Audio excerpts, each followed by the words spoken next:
مخاطب ہو کر یہ کہتا ہے کہ اے میرے حبیب، کیا اس خدا نے تمہیں یتیم پا کر پناہ نہیں دی؟ اس کے بعد وہی خدا دوسری آیت میں یہ ارشاد فرماتا ہے کہ ہرگز ہرگز یتیموں سے سختی سے پیش نہیں آنا، یتیموں کے ساتھ سختی سے پیش نہیں آنا۔ چونکہ رسول خدا بچپن میں ہی یتیم ہو گئے تھے تو یتیموں کی زحمت، پریشانی، وہ تلخی، وہ دل سوزی سے وہ بہت اچھی طرح سے آشنا تھے۔ لہذا اسلام نے بہت زیادہ اہمیت دی ہے یتیم نوازی، بہت زیادہ زور دیا ہے یتیم نوازی کی۔ کہ رسول خدا ارشاد فرماتے ہیں کہ دیکھو جنت میں ایک گھر ہے جسے دارالفلاح کہتے ہیں، ایک گھر ہے جسے دارالفلاح کہتے ہیں، جس کے معنی ہوتے خوشیوں کا گھر۔ آپ ارشاد فرماتے ہیں کہ اس گھر میں وہی شخص رہ سکتا ہے جس نے کسی یتیم کی پرورش کی ہو، جس نے کسی یتیم کی پرورش کی ہو، اس دارالفلاح یعنی خوشیوں کے گھر میں وہی رہ سکتا ہے۔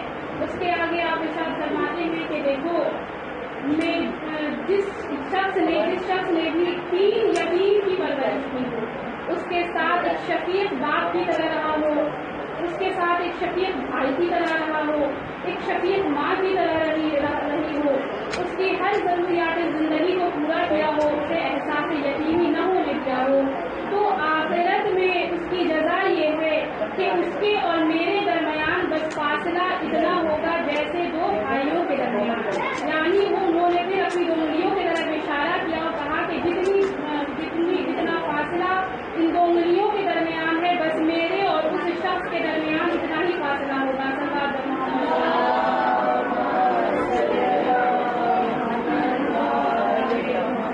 ایک مرتبہ مسجد میں تشریف فرما ہے کہ ایک چھوٹا سا بچہ آیا، اس نے نبی کو سلام کیا کہ یا نبی اللہ آپ پر میرا سلام ہو۔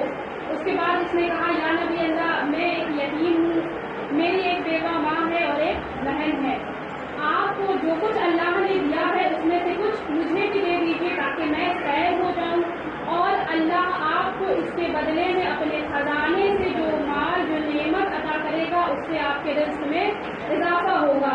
نبی بہت خوشی اس بچے کو قریب بلایا، اسے پیار کیا اور کہا تم نے کتنی اچھی باتیں کہی ہیں، کتنا خوش کلام تم نے کیا ہے۔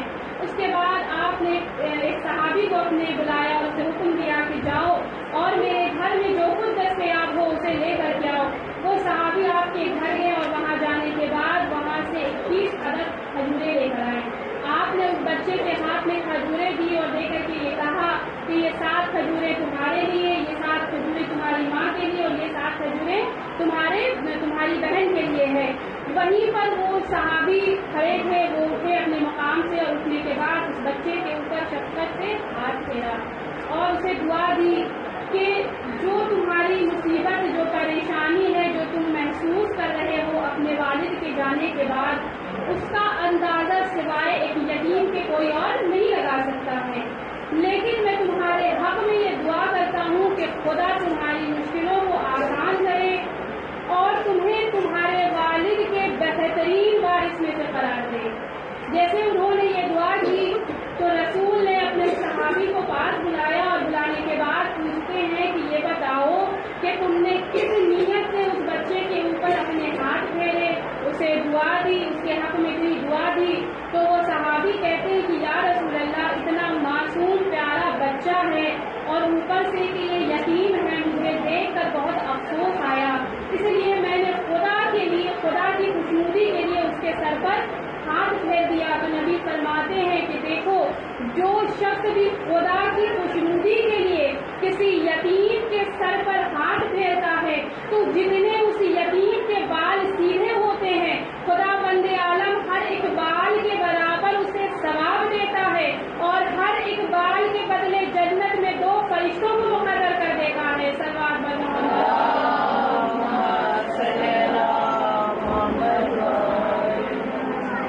جیسا کہ آپ نے پہلے بھی واقعہ سنا ہوگا کہ رمضان کے وقت تھا کہ اہل بیت کے گھر میں سبھی روزے سے تھے، جب افطار کا وقت آیا تو کسی سائل نے آواز دی میں بھوکا ہوں، روٹیاں سب نے اس کو دے دی، لے کر چلا گیا۔ پھر دوسرا دن کسی نے آواز دی کہ میں یتیم ہوں، سب نے روٹیاں اٹھا کر اسے دے دی، وہ لے کر کے چلا گیا۔ پھر کسی نے تیسرے دن کسی نے آواز دی کہ میں مسکین ہوں، مجھے کچھ کھانے کو دے دو، تو پھر سب نے روٹیاں اپنی اٹھا کر کے اس یتیم اور مسکین کو دے دی. تو پروردگار عالم نے ان کی شان میں سورہ نازل کی، قرآن میں آیتیں نازل کی، جس میں فرما رہے ہیں کہ یہ وہ ہیں جو خدا کی راہ میں خدا کی خوشنودی کے لیے اپنا سب کچھ قربان کرتے ہیں. یہ تمہیں کھلاتے ہیں مگر اس لیے نہیں کہ وہ تم سے کچھ شکر گزار ہے، وہ تم سے شکریہ کے طلب ہے یا تم سے کوئی صلہ چاہتے ہیں. صلوات بر محمد.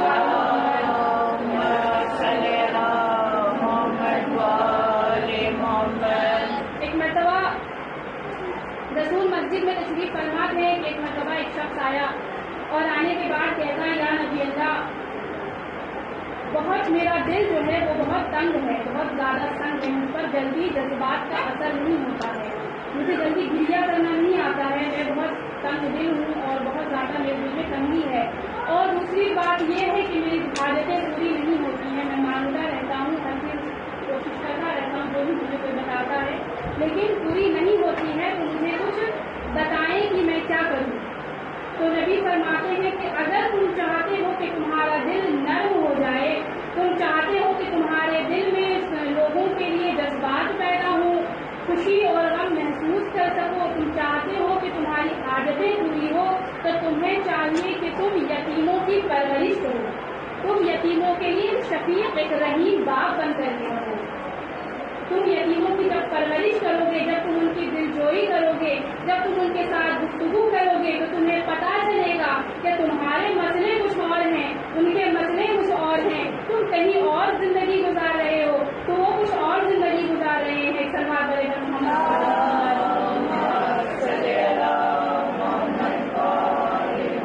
اس کے بعد آگے نبی ارشاد فرماتے ہیں کہ دیکھو اس بات کا خاص خیال رکھنا کہ کسی یتیم کے سامنے اپنے بچوں کو پیار نہیں دو. یہ ایک معاشرتی زندگی کا ایک حصہ ہے کہ یتیم کے سامنے اپنے بچوں کو پیار نہیں کریں. اور دوسرا یہ بھی بیان فرماتے ہیں کہ اگر آپ مارکیٹ سے بازار سے کچھ اپنے بچوں کے لیے خرید کے لاتے ہیں، کچھ کھلونے چاکلیٹ کھانے پینے کی جو بھی چیزیں لاتے ہیں، اور آپ کے سامنے کوئی یتیم بچہ کوئی پڑوس میں بھی ہے، آپ کو پتا ہے کہ وہ یتیم ہے، اس کا کوئی کفالت کرنے والا نہیں ہے، تو آپ کو چاہیے کہ پہلے اس کو دیں پھر اپنے بچوں کو دیں. اور اگر آپ کا دل اتنا تنگ ہے کہ آپ اس یتیم کو نہیں دے سکتے ہیں، تو شریعت یہ کہتی ہے کہ آپ اپنے بچے کو اس کے سامنے نہیں دیں. اگر آپ نہیں دے سکتے ہیں اس یتیم کو، آپ کے اندر اگر بخل پایا جاتا ہے، کنجوسی پائی جاتی ہے، تو آپ اس بچے کے اپنے بچے کو اس کے سامنے نہیں دیجیے، بلکہ اسے گھر کے اندر لے جائیے اور لے جانے کے بعد دیجیے. کہ ایک شخص تھا، اس کی ایک لڑکی تھی، وہ اپنے فرینڈ کے ساتھ کھڑی باتیں کچھ کر رہی تھی، تبھی اس کے بابا ادھر سے آئے اور مارکیٹ تھی تو باتیں کرنے لگی کہ بابا مجھے یہ دلا دیں، بابا مجھے وہ دلا دیں، مجھے یہ چیز خریدنی ہے. وہ بہت تعریف کرتی، میرے بابا بہت اچھے ہیں، میرے بابا میری کوئی بات کاٹتے نہیں، میں جو کہتی ہوں میرے بابا مجھے دلا دیتے ہیں. وہ بچی بہت خاموشی سے سن رہی تھی، اس نے کوئی جواب دیا نہیں. جب اس کا بابا آیا تو اس نے اپنے بابا سے کہا کہ بابا مجھے یہ چیز دلا دیجیے. تو اس کے بابا نے اسے ڈانٹا اور کہا کہ تمہیں کوئی کام نہیں ہے، سامان دیکھا نہیں کہ بس تمہیں سامان خریدنا ہے، چلو اب گھر چلے، کوئی سامان نہیں خریدنا. تو وہاں پہ وہ تھوڑی افسردہ ہو گئی، تھوڑی ناراض ہو گئی، ناراض ہونے پر جب وہ گھر گئی تو کچھ دیر کے بعد وہ دیکھتی ہے کہ اس کا بابا وہ سارے سامان تھیلے میں بھر کر کے لے کر آتے اسے دیتے ہیں. تو وہ کہتی ہے کہ بابا جب میں مارکیٹ میں آپ سے کہہ رہی تھی کہ مجھے خرید کر کے دے دیں، تب تو آپ نے مجھے دیا نہیں، میری فرینڈ کے سامنے مجھے ڈانٹ دیا. اس کے بابا نے کہا کہ دیکھو تمہیں نے بتایا تھا کہ تمہارے فرینڈ کے بابا نہیں ہے، وہ یتیم ہے، اس کے سامنے اگر میں تمہاری ضرورتوں کو پورا کرتا ہوں، اگر اس کے سامنے میں تمہیں تمہارے اوپر ایک باپ کی محبت دکھاتا ہوں، تو لازم ہے کہ اسے اپنے بابا کی یاد آ جائے. اس لیے میں نے اس کے سامنے تمہیں ڈانٹا تاکہ اسے اپنے مرحوم باپ کی یاد نہ آئے. صلوات بر محمد.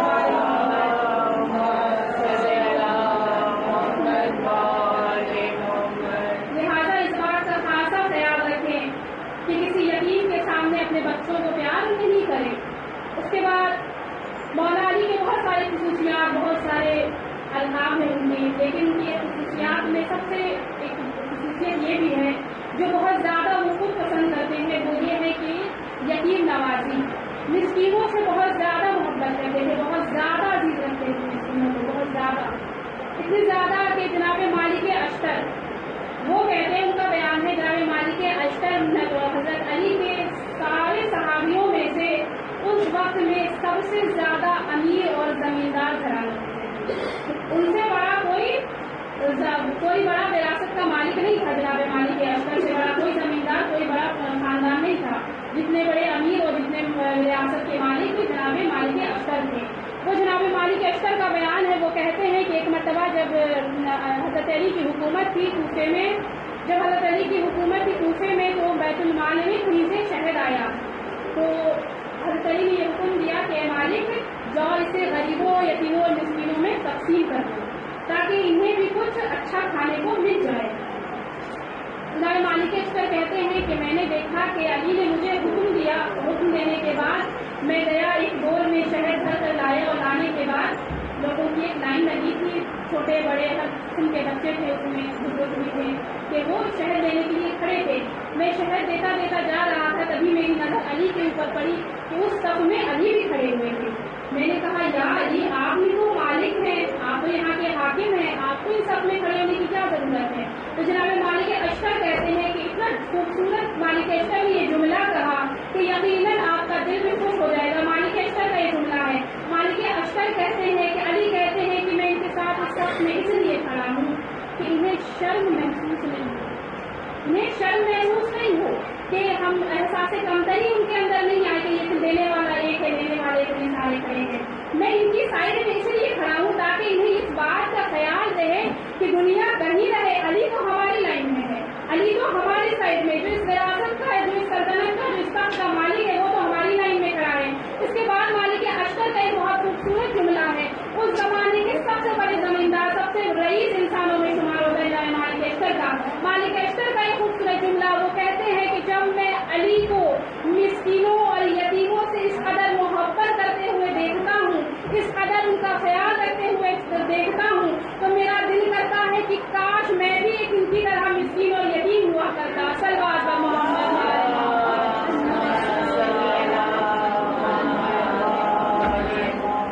مالک اشتر کہتے ہیں کہ اگر کاش میں جس طرح علی کو دیکھتا ہوں کہ یہ یتیموں اور مسکینوں سے کتنی محبت کرتے ہیں، تو میں بھی ان کی طرح ہوتا تاکہ علی میری صف میں آ کے کھڑے ہو جاتے، میری سائڈ میں کھڑے ہو جاتے. کہتے مالک اشتر میں تو تمہاری سائڈ میں کھڑا ہوں. یہ محبت ہے علی کی. مسکینوں خصوصیات میں سے جو خصوص ہوتے ہیں، محسوس ہوتے ہیں، وہ خصوصیات علی کی یہ بھی ہے کہ وہ مسکینوں کی بہت زیادہ خیال رکھا کرتے تھے، بہت زیادہ ان سے محبت اور بہت زیادہ شفقت رکھا کرتے تھے. ایک مرتبہ کا ایک واقعہ ہے یتیموں کے سلسلے سے کہ ایک شخص تھا، ایک بچہ تھا، اس کے بابا کا انتقال ہو گیا تھا. اس کا معاملہ جب کورٹ میں پہنچا، اس کے ایک چچا تھے، ان کے گھر والے، وہ اپنے خاندان کا اپنے بابا کا ایک لوتا فرزند تھا. مال و ثروت کی کمی بھی نہیں تھی. تو ہوا یہ کہ لین دین میں بعد میں جو معاملات بگڑ جاتے ہیں وہ بگڑ گئے. معاملہ کورٹ میں پہنچ گیا. جب کورٹ میں پہنچا تو پہنچنے کے بعد جج نے جو فیصلہ، چونکہ اس کے اکارڈنگ جج کو جتنا صحیح لگا اس کے اکارڈنگ اس نے فیصلہ کیا، تو فیصلہ اس بچے کے حق میں نہیں تھا. اور وہ بچہ روتا ہوا آیا علی کے در پر، کہتا یا علی آپ کے ہوتے ہوئے میرے حق سے فیصلہ چلا گیا، میرے حق میں فیصلہ جج نے نہیں کیا. علی نے اس بچے کو کہا کہتے ہیں کہ چلو میرے ساتھ کورٹ. جب علی وہاں گئے تو جج کو پوچھ دیا کہ کیا تم نے اس کا معاملہ کیا ہے؟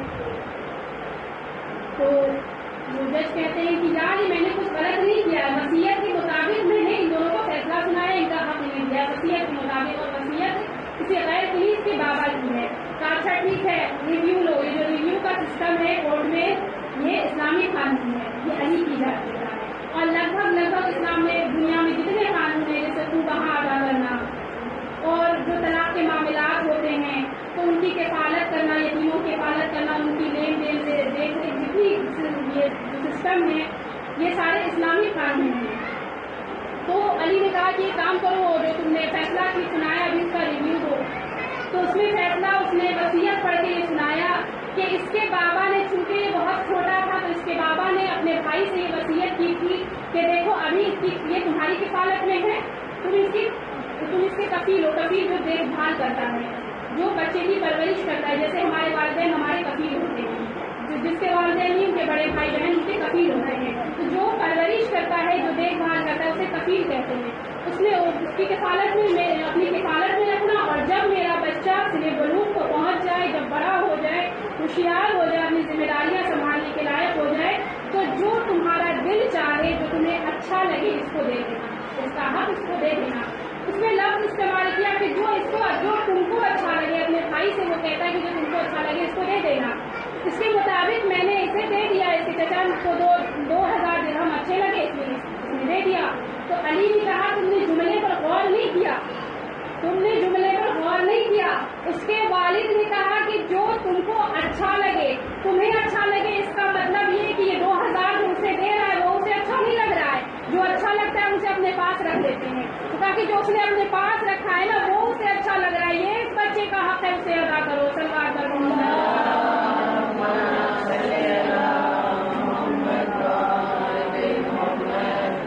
یہ جو اس کو اچھا لگ رہا ہے ہمارا کیا طریقہ ہے کہ جو اچھا لگتا ہے ہم اپنے پاس رکھیں، جو اچھا نہیں لگتا وہ پاس رکھتے ہیں.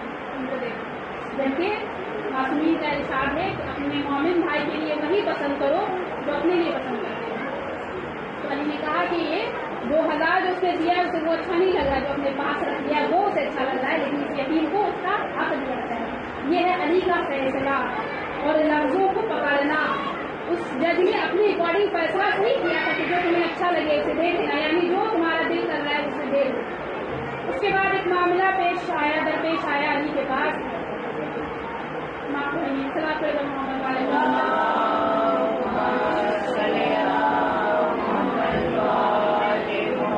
ایک چھوٹا سا یتیم بچہ تھا، کیونکہ آج 1-2 یتیموں کی مجلس ہے، اس خصوص یتیموں پہ. ایک چھوٹا سا بچہ تھا، راستے سے گزر رہا تھا، جو دودھ بیچنے والا دکاندار ہوتا ہے. اس نے کئی بچے کو دیکھا، اس نے کہا کہ پھر میں اس کو کچھ دے دوں کھانے پینے کے لیے. پھر اس کے پاس گیا، اس کے پاس سے گزر رہا تھا. اس نے آواز دیا بچے دودھ پیو گے. اس نے دکانوں کو دیکھا، دیکھنے کے بعد یہ جو فقیر قسم کے انسان ہوتے ہیں نا، ان کی بھی ایک الگ پہچان ہوتی ہے، ایک کوالٹی ہوتی ہے، خصوصیت ہوتی ہے کہ وہ ہر گھروں میں نہیں کھانا چاہتے ہیں، ہر گھروں میں نہیں کھاتے پیتے. تو وہ جو بچہ تھا اس نے کئی دکانوں کو دیکھا، دیکھنے کے بعد ایک دوسرے دکان میں گیا. دوسری دکان میں جانے کے بعد اس میں پڑوس میں سے دودھ پیا، دودھ پی کر وہ جا رہا تھا کہ گڈھے میں اس کا پیر پڑا. گڈھے میں پیر پڑا تو گڈھے میں کیچڑ، جب کیچڑ پہ اس کا پیر پڑا تو وہ اڑ کر 2 آدمی کو بات کر رہے تھے. تو اس کے اوپر منہ کے اوپر جا کے کیچڑ پڑ گیا. تو اس کے اوپر کیچڑ پڑا تو اس کے دوست کو برا لگ گیا. اس نے کہا تم اس سے پہلے بچے کی حالت دیکھی، اور دیکھنے کے بعد بولنے لگے کہ کوئی لاوارث سکتا ہے. اس نے اس سے بہت ڈانٹا کہ تم لے کر نہیں چل سکتے، سنبھل کے نہیں چل سکتے ہو، مجھے یہ ہوش میں نہیں چلتے ہو. چلنے کے بعد اس نے اسے 2 تھپڑ سے جڑ دیا. 2 تھپڑ جب اسے لگا دیا تو لگانے کے بعد جب اسے 2 تھپڑ مارے اس نے ایک بچے نے ایک بار آسمان کی طرف نگاہ کی، اور نگاہ کرنے کے بعد کہا خدایا عجب تیری مسئلے ہے، کبھی دودھ پلاتا ہے کبھی تھپڑ کھلاتا ہے. جیسے ہی اس بچے نے یہ کہا نا، اس شخص جس شخص کے منہ پہ کیچڑ پڑا تھا وہ وہیں پہ مر گیا، وہیں پہ وہ مر گیا. اب جب وہ مر گیا نا تو لوگوں نے شور مچا دیا کہ ارے یہ تو لگتا ہے خدا کا کوئی نمائندہ، کوئی پہنچا ہوا شخصیت ہے، ابھی تم نے اسے مارا اور اس نے بددعا کی، وہ مر گیا. تو لوگ اس کے پاس نے کہا تمہاری بددعا کی وجہ سے وہ شخص مر گیا، میرا دوست مر گیا. تو وہ بچہ کہتا ہے میں نے اسے نہیں مارا، ہرگز میرے اوپر الزام نہیں لگانا، میں نے اسے نہیں مارا، ایک نے مجھے مارا، ایک کو پروردگار نے مارا. سلوات پر محمد.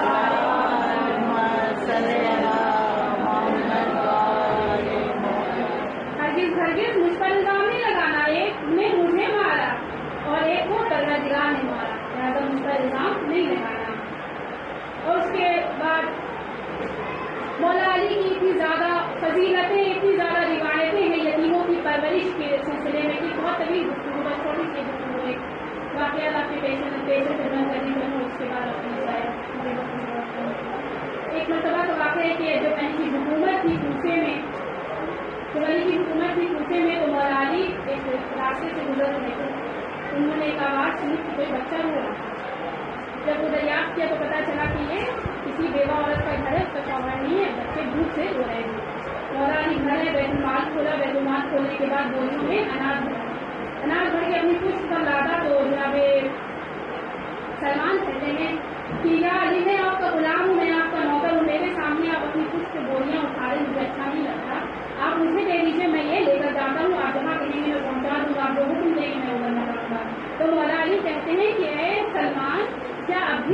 شک ہے کہ میں تم پہ شک کرتا ہوں؟ نہیں، تم بے شک میرے غلام ہو اور میں جو کہوں گا تم بجا لاؤ گے، لیکن یہ معاملہ کسی یتیم کا ہے اور یتیم نوازی میں سب سے آگے ہوں، میں سب سے آگے رہنا چاہتا ہوں۔ میں چاہتا ہوں کہ میں خود ان کی دلجوئی کروں، میں خود ان تک کھانا پہنچاؤں، میں اپنے ہاتھوں سے ان کھلاؤں۔ تو مولا علی اپنی پشت پر وہ اناج کی بوریاں لے کر اس کے گھر گئے۔ جب گھر گئے تو ایک مرتبہ اس عورت سے مخاطب ہو کر کے کہتے ہیں کہ ایسا کرو کہ اس میں اناج ہے، چاہے تم کھانا پکا لو، میں بچوں کو بہلا لوں، یا میں کھانا پکا لیتا ہوں، بچوں کو بہلا لو۔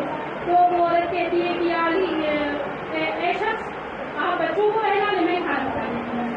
تو علی کہتے ہیں کہ ٹھیک ہے۔ کھانا تیار ہوا۔ کھانا تیار ہونے کے بعد مولا علی نے بچوں کو کھانا کھلا کے کھانا لگایا گیا، بچوں کو کھانا کھلا دیا گیا۔ کھانا کھلانے کے بعد مولا بچوں کے پاس بیٹھ گئے اور بیٹھنے کے بعد کہتے ہیں کہ تم نے پیٹ بھر کے کھانا کھا لیا؟ بچے کہتے ہیں ہاں کھا لیا۔ کیا کوئی اور خواہش کچھ ایسا چاہتے ہو جو ابھی ٹائم سے تم نے نہیں کیا؟ تو بچے کہتے ہیں کہ ہاں، جب میرے بابا ہمیں چھوڑ کے چلے گئے ہم نے گھوڑے کی سواری نہیں کی۔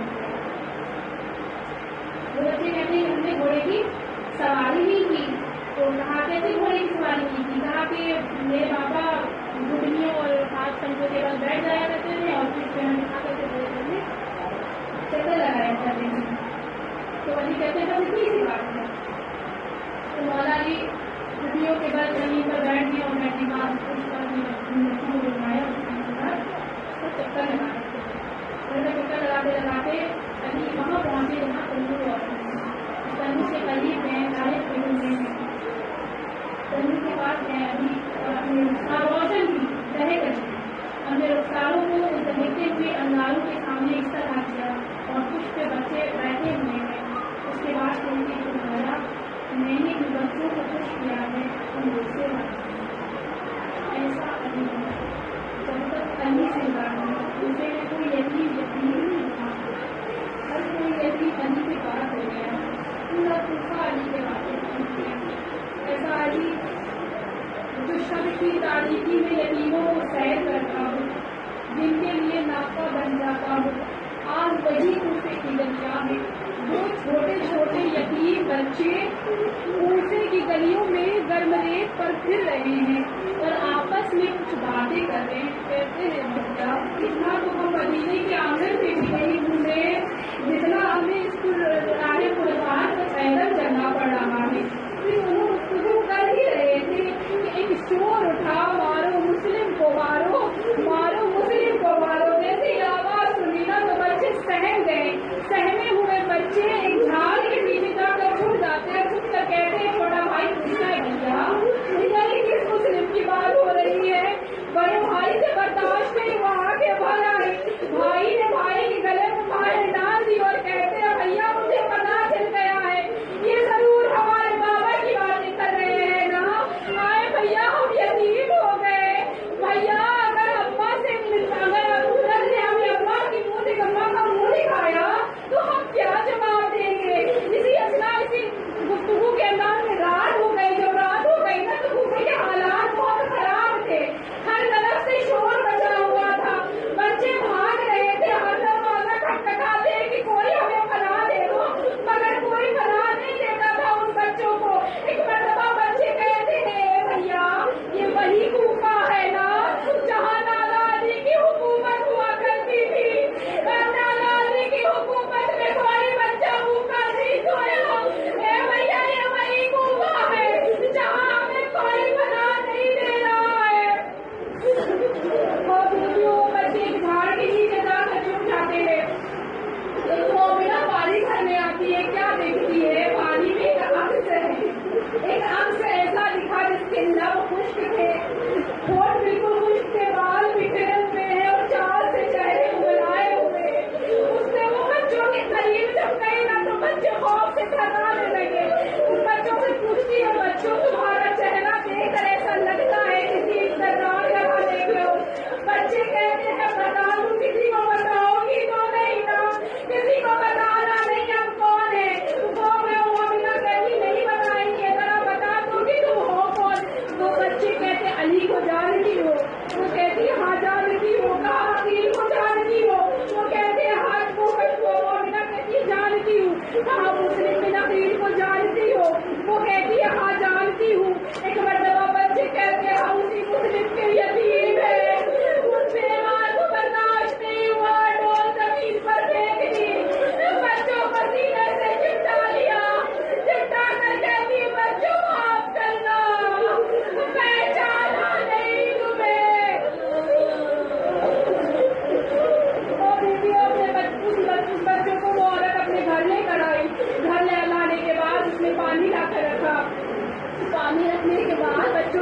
بچوں اپنے کرتے